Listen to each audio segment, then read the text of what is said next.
جو کہ ہم نے تمہارے لیے زمین سے پیدا کی، اور بری چیز کا ارادہ مت کرو اس میں سے کہ اس کو خرچ کرو، حالانکہ اس کو کبھی تم نہ لوگے مگر یہ کہ چشم پوشی کر جاؤ، اور جان رکھو اللہ غنی ہے، خوبیوں والا ہے۔ شیطان وعدہ کرتا ہے تم سے تنگ دستی کا اور حکم کرتا ہے بے حیائی کا، اور اللہ وعدہ کرتا ہے تم سے اپنی بخشش کا اور فضل کا، اور اللہ بہت وسعت والا، سب کچھ جاننے والا ہے۔ وہ جس کو چاہتا ہے حکمت عطا فرماتا ہے، اور جس کو حکمت مل گئی اس کو بڑی خوبی مل گئی، اور نصیحت وہی قبول کرتے ہیں جو عقل والے ہیں۔ اور جو کچھ تم خرچ کرو گے خیرات یا قبول کرو گے کوئی منت، تو بے شک اللہ کو سب معلوم ہے، اور ظالموں کا کوئی مددگار نہیں۔ اگر تم ظاہر کر کے دو خیرات تو اچھی بات ہے، اور اگر اس کو چھپاؤ اور فقیروں کو پہنچاؤ تو وہ بہتر ہے تمہارے حق میں، اور اللہ تم سے تمہارے گناہ دور کر دے گا، اللہ تمہارے کاموں سے خوب واقف ہے۔ آپ کا ذمہ ان کو ہدایت پر لانا نہیں، اللہ جسے چاہتا ہے ہدایت عطا فرماتا ہے۔ اور جو کچھ تم خرچ کرو گے اپنے مال میں سے سو اپنے لیے ہی خرچ کرو گے، اللہ کی رضا جوئی میں، اور جو خرچ کرو گے خیرات سو پوری ملے گی تم کو، اور تمہارا حق نہ رہے گا۔ خیرات ان فقیروں کے لیے ہے جو رکے ہوئے ہیں اللہ کی راہ میں، چل پھر نہیں سکتے ملک میں، سمجھتے ہیں ان کو ناواقف مالدار، ان کے سوال نہ کرنے سے تم ان کو ان کے چہروں سے پہچانو گے، وہ سوال نہیں کرتے لوگوں سے لپٹ کر، اور جو کچھ خرچ کرو گے کام کی چیز وہ بے شک اللہ کے علم میں ہے۔ جو لوگ خرچ کرتے ہیں اپنے مال اللہ کی راہ میں رات کو اور دن کو، چھپا کر بھی اور ظاہر میں بھی، تو ان کے لیے ثواب ہے ان کے رب کے پاس، اور نہ ان کے لیے خوف ہوگا اور نہ وہ غمگین ہوں گے۔ اس سے قبل کی آیات میں اللہ رب العزت نے اللہ کے راستے میں مال خرچ کرنے کی فضیلت بیان فرمائی تھی۔ مزید ان آیات کے اندر بھی اہل ایمان کو خطاب فرماتے ہوئے یہ فرمایا گیا کہ وہ اللہ کی راہ میں پاکیزہ چیزیں اور حلال چیزیں خرچ کریں۔ طیب فرمایا گیا، انفقوا من طیبات، طیب کے معنی عمدہ کے کیے گئے ہیں، کیونکہ بعض چیزیں خراب بھی ہوتی ہیں، اور بعض لوگ خراب چیزیں، ناکارہ چیزیں اللہ کی راہ میں دیتے ہیں۔ اس پر یہ آیت نازل فرمائی گئی، اور اس میں یہ فرمایا گیا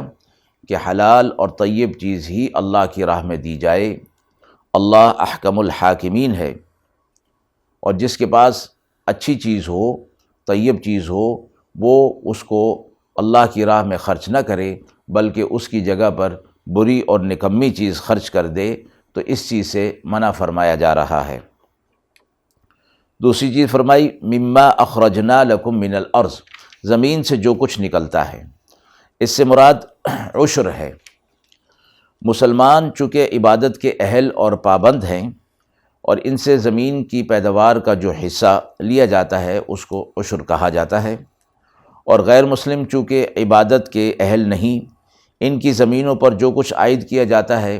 اگر مسلمانوں کی حکومت ہے تو اس کو خراج کہا جاتا ہے۔ عملی طور پر زکوٰۃ اور عشر میں یہ بھی فرق ہے کہ سونا چاندی اور تجارت کے مال پر زکوٰۃ سال گزرنے کے بعد عائد ہوتی ہے، اور عشر زمین سے پیداوار حاصل ہوتے ہی واجب ہو جاتا ہے۔ اگلی آیت میں فرمایا، الشیطان یعیدکم الفقر، یعنی شیطان تمہیں فقر و فاقے سے ڈراتا ہے، وَيَأْمُرُكُمْ بِالْفَحْشَاءِ، اور تمہیں بے حیائی اور برائی کے کاموں میں خرچ کرنے کی ترغیب دیتا ہے۔ فرمایا گیا کہ جب کسی کے دل میں یہ خیال آئے کہ اگر میں صدقہ اور خیرات کروں گا، اللہ کی راہ میں مال خرچ کروں گا تو مفلس ہو جاؤں گا اور میرے پاس کچھ نہیں رہے گا، اللہ تعالیٰ کی تاکید سن کر بھی اس کے دل میں ہمت نہ ہو اور یہی اس کا دل کہتا رہے کہ تم مفلس ہو جاؤ گے اور اپنا مال خرچ کرنے کو دل نہ چاہے، وعدہ الہی سے روگردانی ہو اور شیطان کی طرف طبیعت کا میلان ہو جائے، تو یقین کر لینا چاہیے کہ یہ وسوسہ اور یہ بات شیطان کی طرف سے ہے۔ اور اگر یہ خیال آئے کہ صدقہ و خیرات سے گناہ بخشے جائیں گے، اللہ کا حکم ہے، رضائے الہی نصیب ہوگی، مال جو بچا ہوا ہے اس میں بھی ترقی ہوگی اور برکت ہوگی، تو جان لینا چاہیے کہ یہ خیال اللہ کی طرف سے ہے۔ اللہ کا شکر ادا کرے کہ اس نے دل میں یہ بات ڈالی۔ اللہ کے خزانے میں کوئی کمی نہیں، اللہ ظاہر اور باطن نیت سب کو جاننے والا ہے۔ تو یہاں یہ فرمایا کہ شیطان تمہیں فقر اور فاقے سے ڈراتا ہے، جبکہ اللہ مغفرت کی طرف اور فضل کی طرف بلاتا ہے۔ مغفرت کا وعدہ فرمایا گیا اللہ کی طرف سے، اس کا تعلق آخرت کے ساتھ ہے، اور وعدہ فضل کہ اس کا تعلق دنیا کے ساتھ ہے۔ تو آخرت میں اللہ کی طرف سے مغفرت مل جائے اور دنیا میں اللہ کی طرف سے فضل مل جائے، جس کا نتیجہ یہ ہو کہ مال میں ترقی ہو اور مال میں برکت آ جائے، اور صدقہ و خیرات سے مال پاک اور صاف ہو جائے اور دل بھی پاک اور صاف ہو جائے، جیسے کہ ایک اور آیت میں آتا ہے، خذ من اموالہم صدقۃ تطہرہم بہا وتزکیہم، ان کے مال میں سے صدقہ لے لیجئے اور اس کے ذریعے سے ان کے دل کو پاک کر دیجئے اور ان کا تزکیہ کر دیجئے۔ یعنی مال خرچ کرنے سے تزکیہ، قلب کا تزکیہ ہوتا ہے اور آخرت کا دھیان نصیب ہوتا ہے۔ دل سے دنیا کی جو میل کچیل ہے، دنیا کی محبت ہے، وہ ختم ہو جاتی ہے اور آخرت کا دھیان نصیب ہوتا ہے۔ اگلی آیت میں فرمایا، یؤتی الحکمت من یشاء، اللہ جسے چاہتا ہے حکمت عطا فرماتا ہے۔ اس حکمت فرمایا گیا، قرآن مجید میں بار بار یہ لفظ استعمال ہوا ہے اور ہر جگہ اس کا تفسیر کے اعتبار سے مختلف معنی بیان کیے گئے ہیں۔ تفسیر بحر محیط میں اقوال مفسرین کو جو انہوں نے جمع فرمایا وہ تقریباً 30 ہیں، مگر آخر میں فرمایا کہ در حقیقت ان میں کوئی اختلاف نہیں، صرف تعبیرات کا فرق ہے۔ حکمت فرمایا گیا، امور دین میں صحیح فہم کا نام حکمت ہے، یعنی یہ معلوم ہو جائے کہ اللہ کا جو حکم ہے وہ دراصل میری ہی بھلائی کے لیے ہے، اس کو حکمت فرمایا گیا۔ بحر محیط میں اس کی تعریف یوں فرمائی گئی، حکمت کے اصل معنی ہر شے کو اس کے محل میں رکھنے کے ہیں، اور اس کا کمال صرف نبوت سے ہو سکتا ہے، اس لیے یہاں حکمت کی تفسیر نبوت سے کی گئی ہے۔ امام راغب اصفہانی رحمہ اللہ نے مفردات القرآن میں فرمایا کہ لفظ حکمت جب اللہ تعالیٰ کے لیے استعمال کیا جائے تو معنی تمام اشیاء کی پوری معرفت اور مستحکم ایجاد کے ہوتے ہیں، اور جب غیر اللہ کی طرف اس کی نسبت کی جاتی ہے تو موجودات کی صحیح معرفت اور اس کے مطابق عمل مراد ہوتا ہے۔ ارشاد قرآنی وَمَن يُؤْتَ الْحِكْمَةَ فَقَدْ أُوتِيَ خَيْرًا كَثِيرًا سے یہ اشارہ نکلتا ہے کہ جس شخص کو حکمت دے دی گئی اس کو خیر کثیر عطا فرما دی گئی، اور فرمایا کہ اللہ جسے چاہتا ہے یہ عطا فرماتا ہے۔ آگے فرمایا وَمَا أَنفَقْتُم مِّن نَفَقَةٍ، کسی قسم کے خرچ کرنے میں فرمایا کہ جو کچھ بھی تم خرچ کرو گے اس میں سب خرچ شامل ہیں، مثلا فی سبیل اللہ، کسی کے لیے مدد کرنا اور کسی کی مشکل کو دور کرنا، اس طرح کے سارے جو مدات ہیں اس میں وما انفقتم میں یہ بات شامل ہے۔ آگے فرمایا من نذر، یعنی نذر کے طور پر، وہ نذر جس کو اردو میں منت کہا جاتا ہے۔ فقہ میں نذر کی تعریف یہ کی گئی ہے کہ کسی مراد کے پورے ہونے پر اپنے اوپر کوئی ایسی چیز لازم کر لینا جو واجب نہ تھی۔ اب فرمایا کہ جب یہ اپنے اوپر واجب کر لی گئی تو اس کا پورا کرنا ضروری ہے، اس لیے فرمایا اللہ تعالیٰ ان سب چیزوں کا علم رکھتا ہے، وہ اس کی جزا بھی اس کے مطابق عطا فرمائے گا۔ ان تبدوا الصدقات فنعما ہی، آیت میں یہ فرمایا گیا کہ بظاہر یہ آیت فرض اور نفل سب صدقات کو شامل ہے، اور سب میں ہی اخفاء افضل فرمایا گیا، اور یہ فرمایا گیا کہ اس میں چونکہ اخفاء میں دینی مصلحت زیادہ ہے اور ریا سے دوری ہے، لینے والا کو بھی معلوم نہیں اور دینے والا بھی ظاہر نہیں کرتا، اس میں دنیاوی مصلحت بھی ہے کہ اپنے اصل مال کی مقدار یا اپنا سخی ہونا لوگوں پر ظاہر نہیں ہوتا، اور فضیلت سے مراد یہی اخفاء کرنا ہے۔ مثلا یہ فرمایا گیا کہ اگر کسی مقام پر یہ اخفاء ضروری نہ ہو بلکہ اظہار ضروری ہو تو اس کو ترجیح دی جائے گی۔ جب اظہار مصلحت ہے تو پھر فضیلت اسی کے اندر ہوگی، پھر اخفاء میں مصلحت نہ ہونے کی وجہ سے فضیلت اس میں نہیں رہے گی۔ تو اس لیے فرمایا گیا کہ جس چیز میں جو مصلحت ہو اس کے مطابق عمل کیا جائے۔ آگے فرمایا کیا ہوگا، یکفر عنکم من سیئاتکم، یہ تمہارے گناہوں کی بخشش کا ذریعہ ہوگا۔ لیس علیک ہداہم، اس آیت میں یہ فرمایا گیا کہ نیت بھی تمہاری اصل میں یہی ہے کہ اپنا ہی نفع حاصل ہو، اور واقع میں بھی حاصل خاص تم ہی کو ہوگا۔ یہاں مراد کیا ہے کہ جب تم خرچ کرتے ہو تو اس خرچ سے مراد تمہیں نفع اور اجر ملنے کی امید ہوتی ہے۔ تو صدقہ سے مراد صدقہ نفلی ہے، جو کہ کسی کافر کو بھی دینا جائز ہے، لیکن زکوٰۃ کافر کو نہیں دی جا سکتی، وہ خاص مسلمان کے لیے ہے۔ للفقراء الذین احصروا فی سبیل اللہ، یہاں فرمایا گیا کہ صدقہ اور خیرات ان کے لیے ہے جو فقراء ہیں، اور ایسے فقراء الذین احصروا فی سبیل اللہ، جو اللہ کی راہ میں مشغول ہیں اور دوسرا کوئی کام نہیں کر سکتے۔ اور یہاں جو فرمایا گیا کہ اللہ کی راہ میں، یعنی علم دین میں یا جہاد میں یا کوئی اور دینی مشغولیت میں مصروف ہیں، اور خصوصی طور پر علم دین کے لیے فرمایا گیا کہ علم دین میں جس طرح کی انہماک اور مشغولیت کی ضرورت ہوتی ہے، اس کے ساتھ اگر کسی کو فکر معاش کی بھی مصروفیت ہو جائے یا اس مصروفیت کو بھی جمع کر لیا جائے تو علم دین کی طرف توجہ نہیں رہے گی، اور ظاہر ہے کہ اس میں نقصان ہی نقصان ہے۔ اس وجہ سے فرمایا گیا کہ ایسے لوگ جو علم دین میں یا جہاد میں اللہ کی راہ میں مشغول ہیں، یہ صدقہ و خیرات ان کو دینا چاہیے۔ اگر کوئی فقیر قیمتی کپڑے پہنے ہوئے ہو تو اس کی وجہ سے اس کو غنی نہیں سمجھا جائے گا، بلکہ اس کو فقیر ہی کہا جائے گا، اور ایسے آدمی کو زکوٰۃ دینا بھی، صدقہ و خیرات دینا بھی جائز ہوگا۔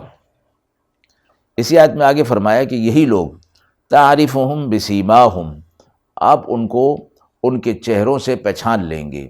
یعنی وہ خود سوال نہیں کرتے لیکن ان کے چہرے سے، اور مراد حالات بھی ہو سکتے ہیں کہ حالات سے آپ ان کو پہچان سکتے ہیں۔ وہ خود سوال نہیں کرتے، ان کی غیرت اور خودداری یہ گوارا نہیں کرتی کہ وہ لوگوں سے سوال کریں۔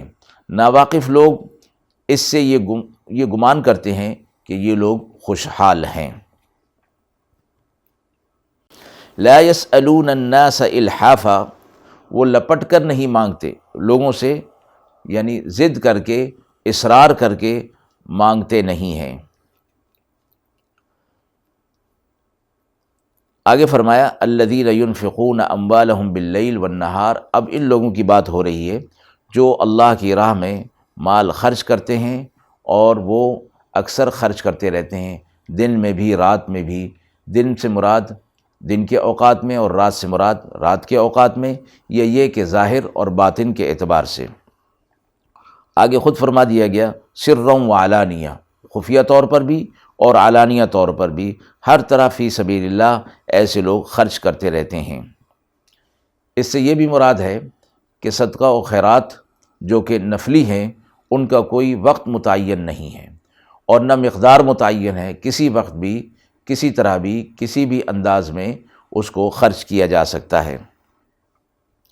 اسی طرح خفیہ اور علانیہ دونوں طرح سے اللہ کی راہ میں مال خرچ کرنا ثواب ہے، بشرطے کہ اخلاص کے ساتھ خرچ کیا جائے، نام و نمود اور ریا مقصود نہ ہو۔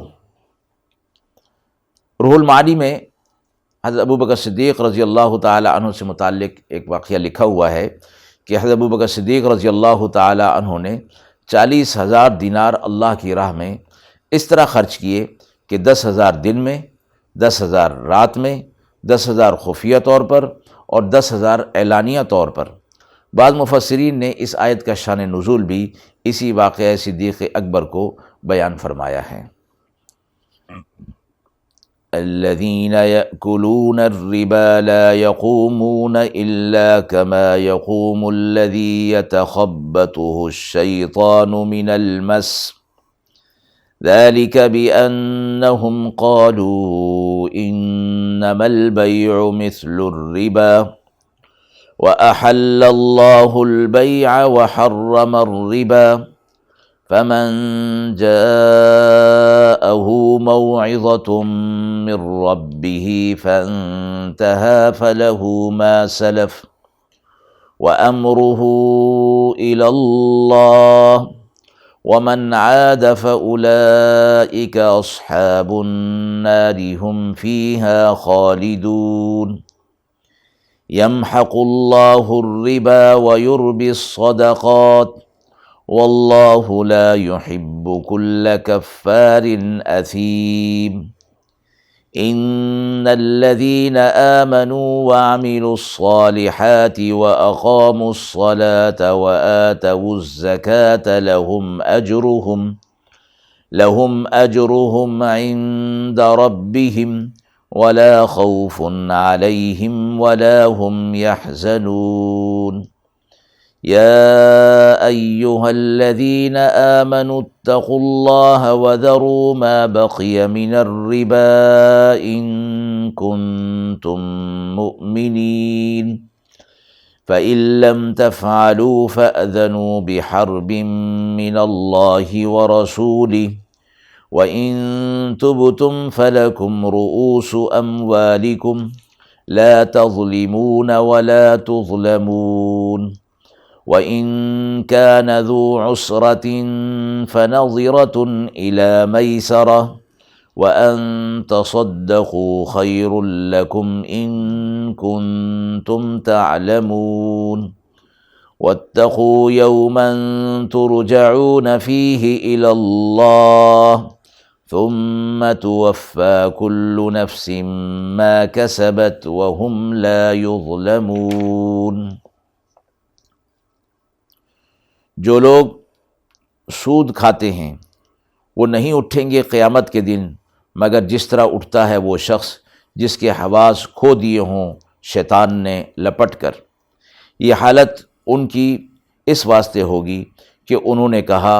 کہ بیع بھی تو ایسی ہی ہے جیسا کہ سود لینا، حالانکہ اللہ نے حلال کیا بیع کو اور حرام کیا سود کو۔ پھر جس کو پہنچی نصیحت اپنے رب کی طرف سے اور وہ باز آ گیا تو اس کے واسطے ہے جو پہلے ہو چکا، اور معاملہ اس کا اللہ کے حوالے ہے، اور جو کوئی پھر لے سود تو وہی لوگ ہیں دوزخ والے اور اس میں ہمیشہ رہیں گے۔ اللہ مٹاتا ہے سود کو اور بڑھاتا ہے خیرات کو، اور اللہ خوش نہیں، محبت نہیں رکھتا کسی ناشکری کرنے والے گناہگار سے۔ بے شک جو لوگ ایمان لائے اور نیک عمل کیے اور قائم رکھا نماز کو اور دیتے رہے زکوٰۃ، ان کے لیے ثواب ہے ان کے رب کے پاس، نہ ان کو خوف ہوگا اور نہ وہ غمگین ہوں گے۔ اے ایمان والو، تقوی اختیار کرو اور چھوڑ دو جو کچھ باقی رہ گیا سود، اگر تم یقین رکھتے ہو اللہ پر۔ بس اگر نہیں چھوڑتے تو تیار ہو جاؤ لڑنے کے لیے اللہ سے اور اس کے رسول سے، اور اگر توبہ کرتے ہو تو تمہارے واسطے اصل مال تمہارا ہے، نہ تم کسی پر ظلم کرو اور نہ تم پر کوئی ظلم کرے، اور اگر کوئی ہے تنگ دست تو مہلت دینی چاہیے کشائش ہونے تک، اور بخش دو تو بہت بہتر ہے تمہارے لیے اگر تم اس کا علم رکھتے ہو، اور تقوی اختیار کرو اور اس دن سے ڈرتے رہو جس دن لوٹائے جاؤ گے اللہ کی طرف، پھر پورا دیا جائے گا ہر شخص کو جو کچھ اس نے کمایا،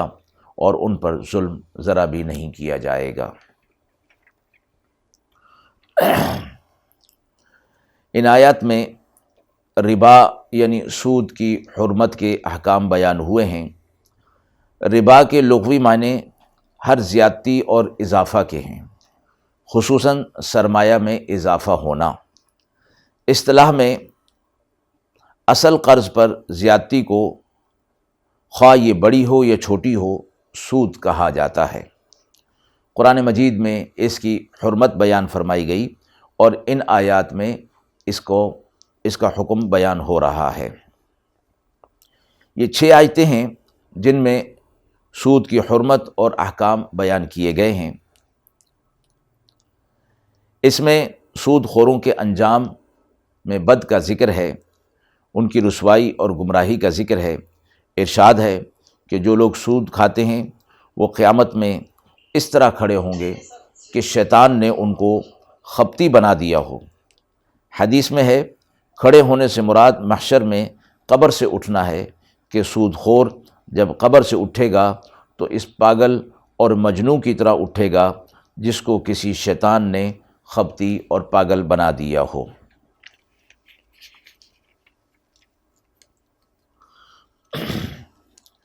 یہاں یہ فرمایا گیا کہ اللہ رب العزت کی طرف سے جب کسی کو کوئی سزا دی جاتی ہے تو اس جرم کی مناسبت سے ہوتی ہے۔ یہاں پر بھی سود خور کو جو خپتی بنا کر اور پاگل بنا کر محشر میں اٹھانا شاید اسی کا اظہار ہے کہ سود خور روپے پیسے کی حرص میں اس قدر مدہوش ہو جاتا ہے کہ اس کو نہ اپنی فکر ہوتی ہے، نہ کسی غریب پر رحم آتا ہے، نہ کوئی شرم اس کو آتی ہے، چونکہ وہ اپنی زندگی میں در حقیقت بے ہوش تھا، آخرت کی طرف سے اچھے اعمال اور نتائج کی طرف سے وہ بے ہوش تھا، اس لیے محشر میں بھی اسے اسی حالت میں اٹھایا جائے گا۔ قرآن مجید کی ایک اور آیت میں فرمایا گیا وَمَنْ أَعْرَضَ عَنْ ذِكْرِي فَإِنَّ لَهُ مَعِيشَةً ضَنْكًا وَنَحْشُرُهُ يَوْمَ الْقِيَامَةِ أَعْمَى۔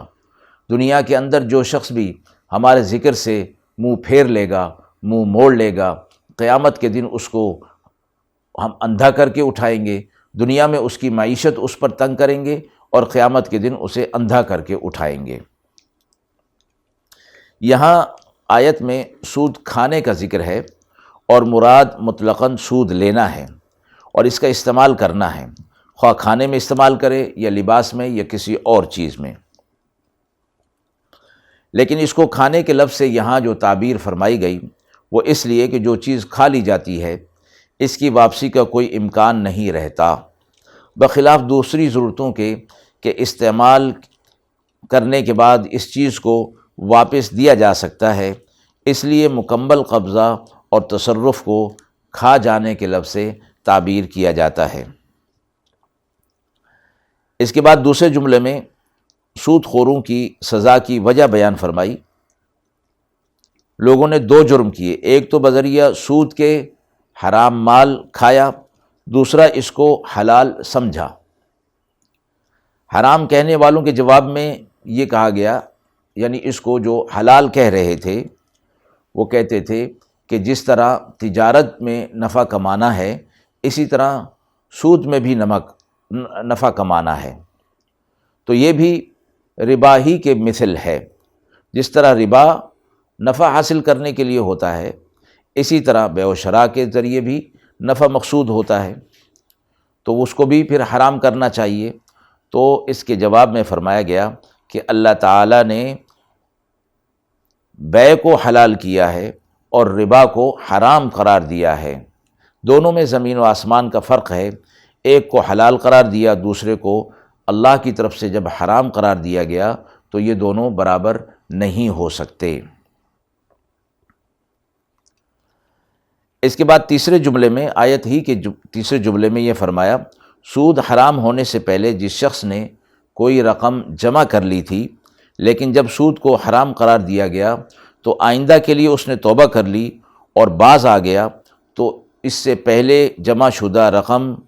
ظاہر شرع کے حکم میں اسی کی ہو گئی، اللہ کا ہو گیا۔ اگر وہ دل سے باز آ گیا تو اللہ اس کو معاف فرما دے گا،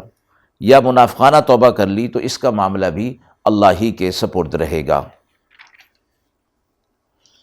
دوسری آیت میں یہ فرمایا کہ اللہ تعالیٰ سود کو مٹاتے ہیں اور صدقات کو بڑھاتے ہیں، یعنی سود کی حرمت بیان کر کے فرمایا کہ اس کو چھوڑ دیا جائے، اس کے بدلے میں صدقات کا استعمال کیا جائے، صدقات کو اختیار کیا جائے، تو اللہ رب العزت ان کے مال کے اندر اضافہ فرما دے گا۔ دونوں کاموں کرنے والوں کی غرض اور نیت بھی متضاد ہوتی ہے۔ صدقہ کرنے والے کا مقصد اللہ کی رضا حاصل کرنا اور لوگوں کے لیے نفع کا باعث بننا، جبکہ سود لینے والے اور دینے والے کا مقصد یہ ہوتا ہے کہ وہ اپنا مال جو ہے وہ بڑھائے اور دوسروں کی پرواہ ان کو نہیں ہوتی۔ اس لیے اللہ تبارک و تعالیٰ سود سے حاصل شدہ مال کو ضائع فرما دیتے ہیں، یا اس میں سے برکت جو ہے وہ ختم ہو جاتی ہے، جبکہ صدقات کے حوالے سے اس میں برکات رہتی ہیں۔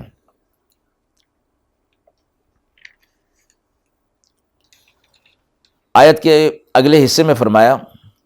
اللہ تعالیٰ سود کو مٹاتا ہے اور صدقہ کو بڑھاتا ہے۔ دنیاوی اعتبار سے بھی اگر ذرا حقیقت کو سمجھنے کی کوشش کی جائے تو یہ بالکل کھلی ہوئی بات ہے۔ حدیث مبارکہ میں آتا ہے، آپ صلی اللہ علیہ وسلم نے فرمایا، سود اگرچہ کتنا ہی زیادہ ہو جائے مگر انجام اس کا قلت ہی ہے۔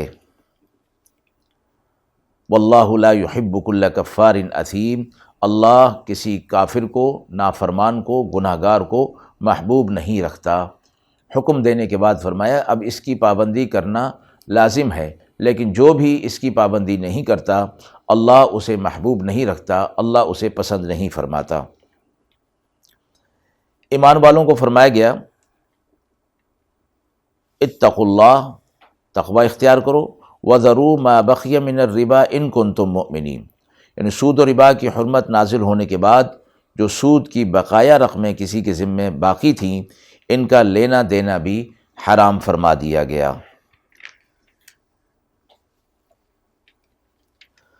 پانچویں آیت میں اس حکم کی مخالفت کرنے والے یعنی سود کو نہ چھوڑنے والے، اس پر سخت وعید سنائی گئی اور فرمایا کہ اگر تم نے سود کو نہ چھوڑا تو اللہ تعالیٰ اور اس کے رسول صلی اللہ علیہ وسلم کی طرف سے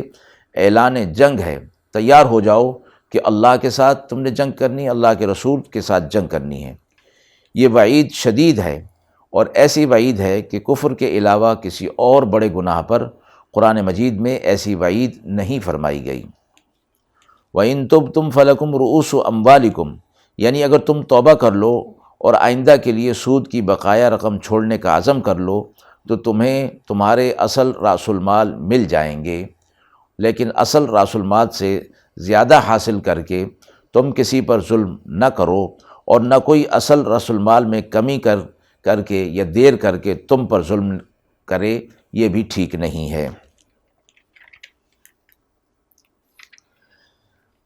اگلی آیت میں یہ فرمایا گیا کہ مقروض اگر مفلس ہے تو اس کے ساتھ نرمی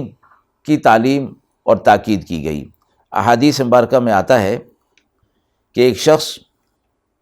جو یہ چاہے کہ اس کے سر پر اس روز اللہ کی رحمت کا سایہ ہو، جب کہ اس کے سوا کوئی اور سایہ سر چھپانے کے لیے نہ ہوگا، تو اسے چاہیے کہ تنگ دست مقروض کے ساتھ نرمی اور سہولت کا معاملہ کرے، یا اگر کر سکتا ہے تو اس کو معاف کر دے۔ وَاتَّقُوا يَوْمًا تُرْجَعُونَ فِيهِ إِلَى اللَّهِ، اس دن سے ڈرو، پہلے تقوی اختیار کرو اور اس دن سے ڈرتے رہو جس میں تم سب اللہ تعالیٰ کے سامنے پیش ہوگے، پھر ہر شخص کو اپنے اپنے عمل کا پورا پورا بدلہ ملے گا۔ قرآن مجید کا جو اسلوب ہے بیان کا اور تاکید کا اور تذکیر کا کہ حکم کے آخر میں ایک ترغیب ہوتی ہے کہ آخرت کا دھیان اللہ کے سامنے اپنے اعمال کی جواب دہی کا، اور جو عمل وہ کر رہے ہیں اس پر اللہ کی طرف سے مؤاخذہ، اس کا استحضار رہے، اس کا ہر وقت دل کے اندر خیال رہے، تصور رہے، تو فرمایا پھر جو حکم دیا گیا اس پر عمل کرنا آسان ہو جاتا ہے۔ یہاں تک ربا کے احکامات سورۃ البقرہ کی آیات میں بیان فرمائے گئے۔ ربا کی حرمت و ممانعت قرآن کریم میں سورہ بقرہ میں مذکور 7 آیتیں ہیں، اور سورہ آل عمران میں 1 آیت، سورہ نساء میں 2 آیتیں آئی ہیں، اور 1 آیت سورہ روم میں بھی فرمائی گئی ہیں۔ اس طرح قرآن حکیم کی 10 آیتیں ہیں جن میں سود اور ربا کے احکام مذکور ہوئے ہیں، وہاں پر بھی ان کی تفصیل انشاءاللہ موقع پر آئے گی۔ اللہ تعالی عمل کرنے کی توفیق عطا فرمائے۔ وآخر دعوانا ان الحمد للہ رب العالمین۔